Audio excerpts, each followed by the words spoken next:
4, 3, 2, 1. Ignition sequence start and liftoff of the SpaceX Falcon 9 rocket, adding to the International Space Station access for future American rockets. And Falcon has cleared the tower. Stage 1 propulsion is nominal.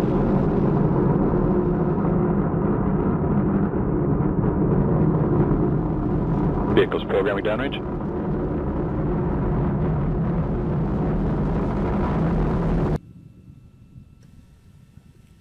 Data coming back shows vehicle on course, on track.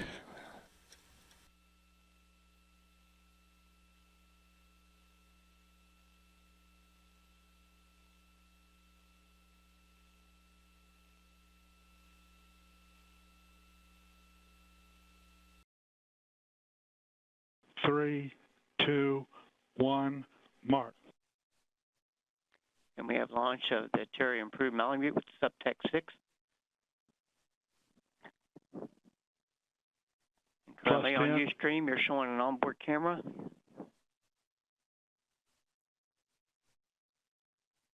Second stage ignition.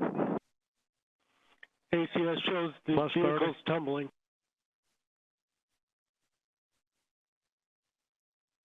Radar 5 track and skin. Plus 40.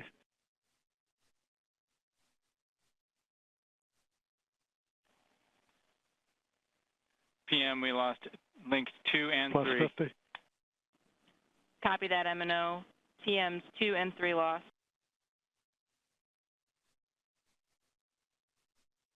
1 minute.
And launch team, be advised, stay at your consoles.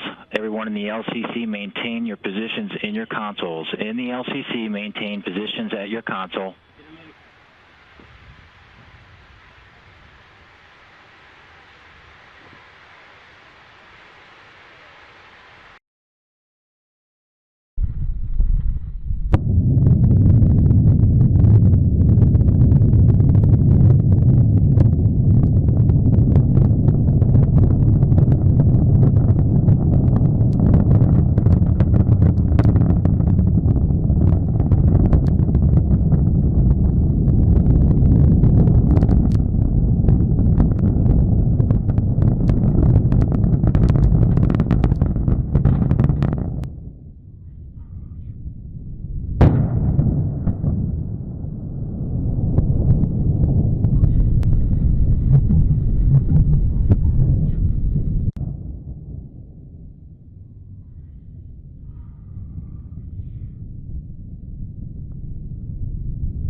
So L40s have been ignited, and it's a liftoff of the S-139 stage.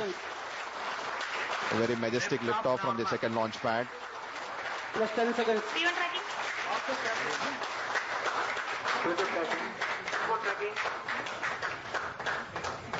Rocket काफी गड़गड़ाहट के साथ इस समय जो है अपने सबसे पहले हमको ये देखना होगा कि ये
Ten, 10, 9, 9, 8, 7, 6, 6, 5, 4, Main 3, engine start command.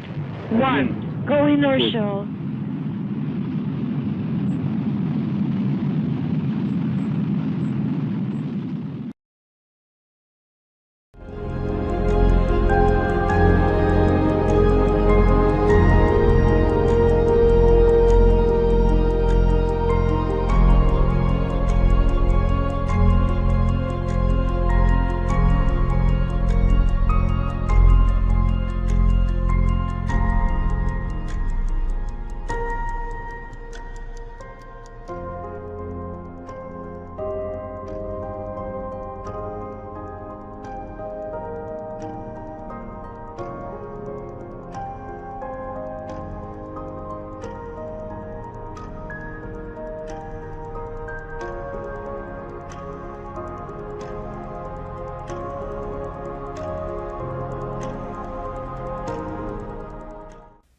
A câmera do quarto estágio ainda sobrevive mais 4 segundos, mostrando a fumaça chegando ao topo do foguete.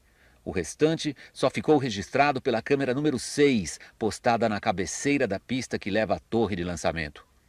Ela registrou a violência das chamas, alimentadas por quase 40 toneladas de combustível sólido, além de vários materiais químicos de alta combustão. Em menos de 10 minutos, o fogo havia consumido tudo. Restaram destroços retorcidos.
4, 3, 2, 1, 0. We have ignition and liftoff of America's silent hero, the Air Force Titan IV. This is the final Titan IV to be flown. The vehicle has rolled to the proper flight azimuth. We're at T plus 18, 19, 20 seconds.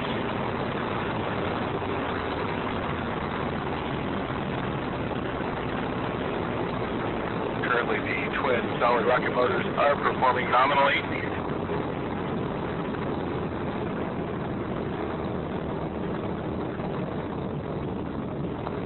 T plus 40 seconds. Oh no.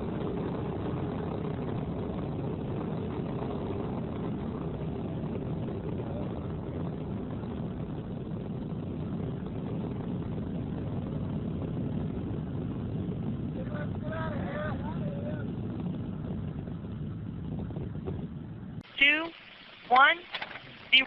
We have main engine ignited and both verniers. Liftoff of Cape Canaveral Air Station of the Hughes Galaxy 10 satellite aboard the new Boeing Delta III on all 6 solids.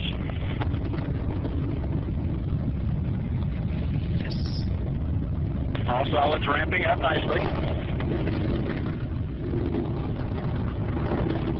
1 minute into the flight. Solids continue good symmetric burn. Coming up on burnout. Burnout on all 6 solids. We have all 3 airlit solids ignited. We have LOS data at AE right now. We have lost the signal from the data from the Delta III. 5, 4, 3, 2, 1. We have ignition and liftoff from Cape Canaveral Air Station of the Air Force Delta II launch vehicle carrying the new GPS-2R satellite.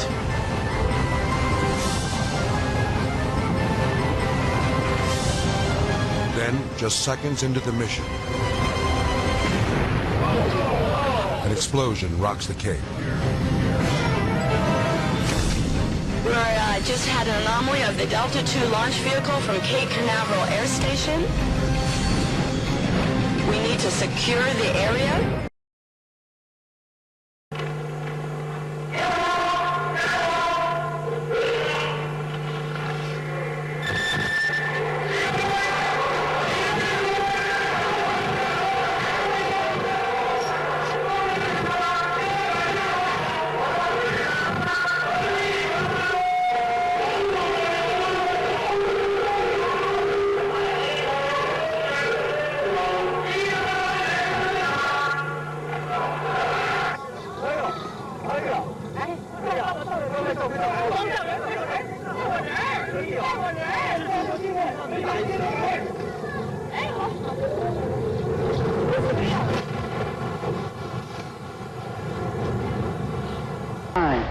Quatre, 3, 2, unité, feu. Allumage.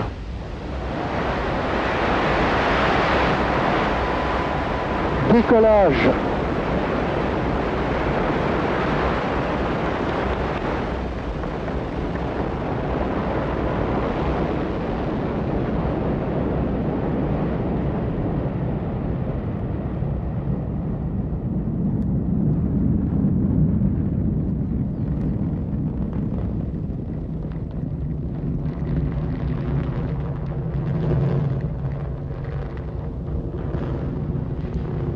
Tous les paramètres propulsifs sont normaux et la trajectoire est normale.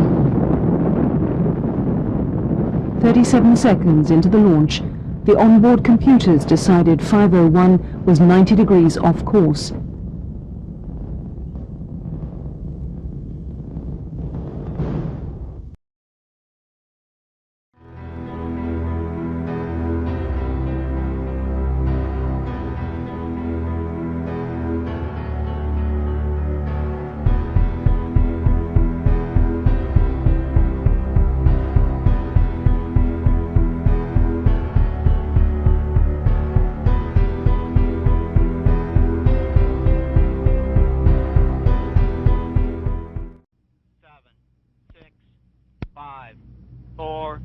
3, 2, 1, 0. Have ignition of the Conestoga 1620. It has cleared the launch pad.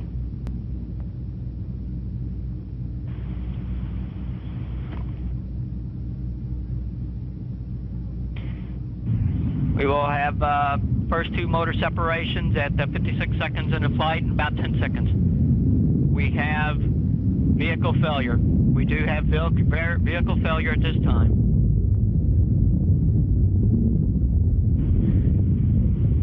We do have a vehicle anomaly as confirmed. There's an automatic failure, and the various radars are tracking the pieces of the rocket at this time. We would ask at this time that everyone remain in their current locations, and please do not move.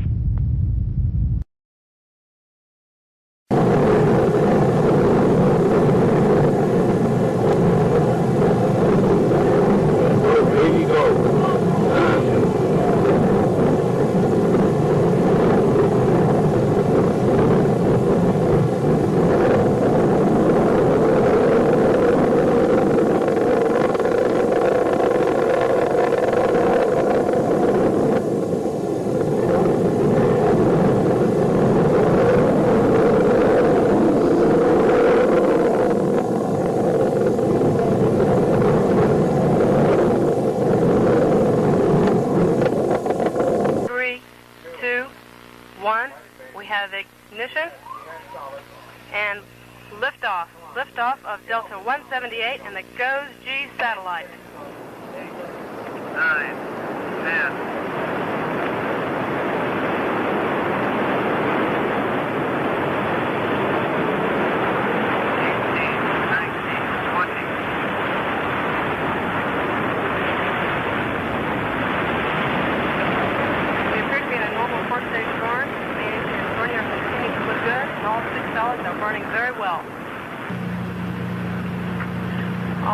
6 solids have been jettisoned. We have a main engine shutdown.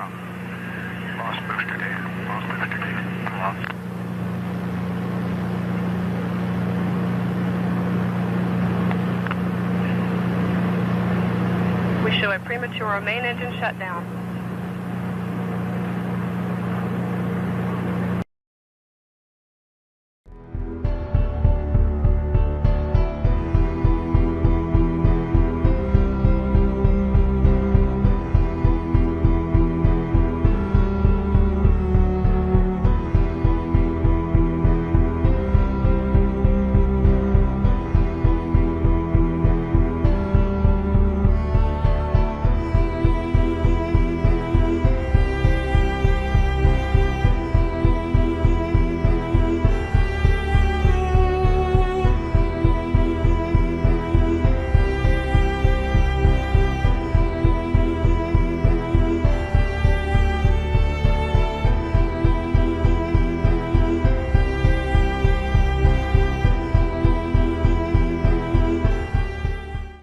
Be the new beginning for Europa and the European efforts to build an independent space program.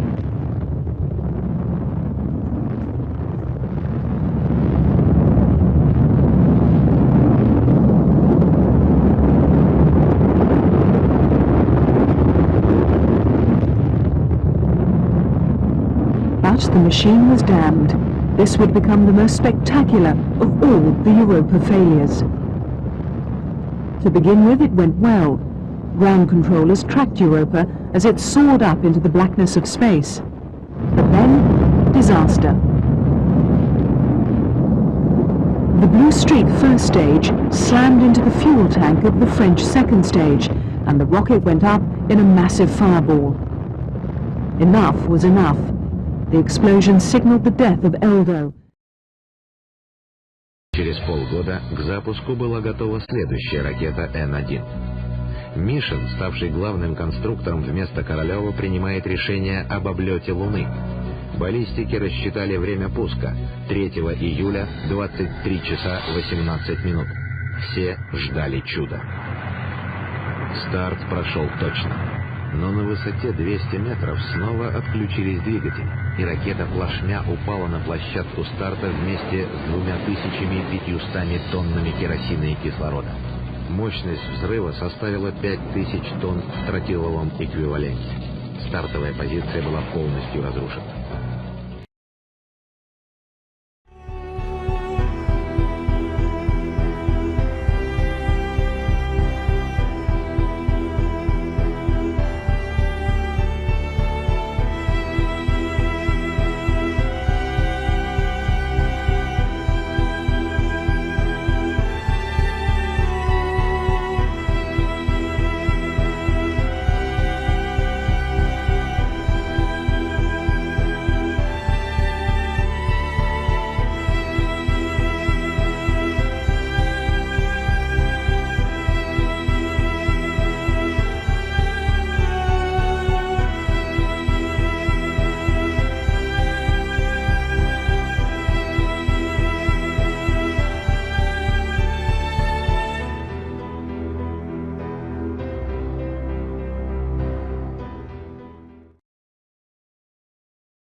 This is not a common occurrence. In this case, there were no human casualties. The catastrophe was not the result of individual carelessness, but it could have been. In a situation with human lives at stake, disaster is a potential, and lives are at stake, even your life, wherever toxic propellants are handled.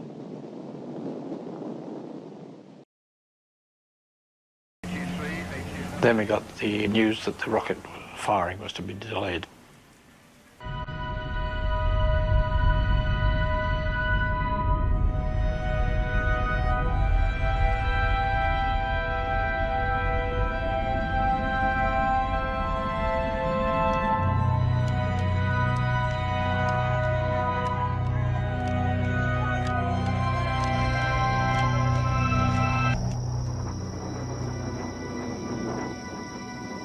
That first test went way off course. They blew it up and it came down 400 miles short of the lakes.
possibility that trouble may develop with the Atlas or the Redstone during the countdown or during the takeoff is looked squarely in the eye by the astronauts and the engineers behind Project Mercury. This booster was not a Mercury vehicle, but imagine the worst possible situation for the astronaut, that his capsule is now mounted on top of this Atlas. The escape rocket takes the capsule away from the booster.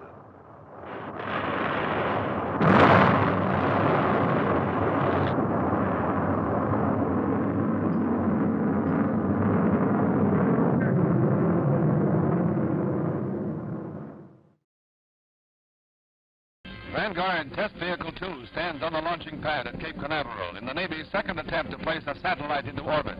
In its nose, a grapefruit-sized metal sphere. The huge rocket, 3 stages of liquid fuel components, is actually still experimental. For Vanguard, every flight is a test flight.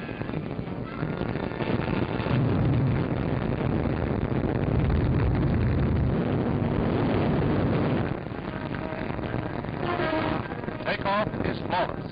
December 6th, Vanguard 1 lost thrust only 4 feet off the pad and crashed. That flaw was corrected. But in Vanguard's tens of thousands of delicate parts, its miles of electrical circuits, there's room for lots to go wrong. And the slightest malfunction at this stage means this. One circuit in the control system breaks down and Defense Department cameras record a pinwheel of fire. Another disaster for Project Vanguard.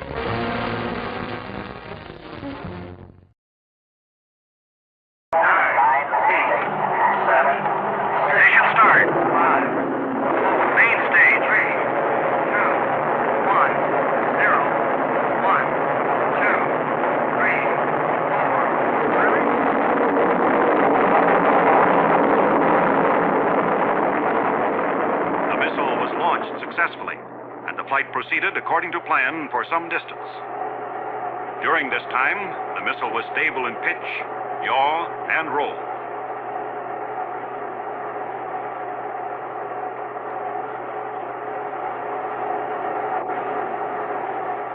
Then a failure occurred involving one engine. And shortly thereafter, another engine also lost power. It was therefore necessary for the range safety officer to destroy the missile by remote control.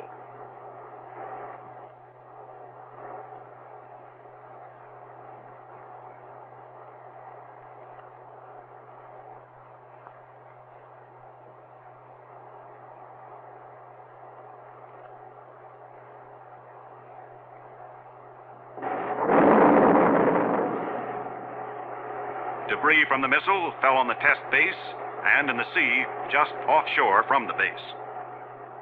There were a number of failures during the year, and the United States promptly announced them. The first and most spectacular of these was Vanguard at the end of 1957. There were other Vanguard failures.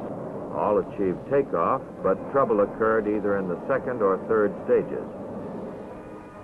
Explorers 2 and 5, Beacon, and Pioneer 2 were also considered unsuccessful experiments.